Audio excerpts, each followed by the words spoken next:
বাড়ির মালিক হওয়া সফলতা না, দুনিয়ায় কিছু টাকা পয়সার মালিক হওয়া সফলতা না। যদি হইতো তাহলে নিজের পিস্তল কোনোদিন নিজের মাথায় লাগতো না, নিজের টাকার রশি নিজের গলায় কোনোদিন লাগতো না। বেশি দূরে যেতে হবে না, ধানমন্ডি গেলেই পাওয়া যাবে। পন্নী ফ্যামিলির ছেলে, জানি না পন্নী ফ্যামিলি চিনেন কি চিনেন না, করটিয়া জমিদার পন্নী ফ্যামিলির ছেলে নিজের টাকার রশি নিজের গলায় লাগায় ঝুলা গেছেন। শিক্ষিত মানুষগুলো এখনো নেটে সার্চ দিলে পাবে, এই খবর মিডিয়ায় আসছে। সেলিব্রিটি লোকগুলাই বেশি আত্মহত্যা করে, কেন করে?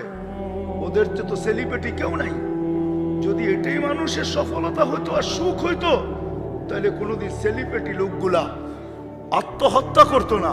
উন্নত বিশ্বে আত্মহত্যার মাত্রা এত বাড়তো না। সুইডেনের মতো দেশ, সুইজারল্যান্ডের মতো দেশ সরকারি বা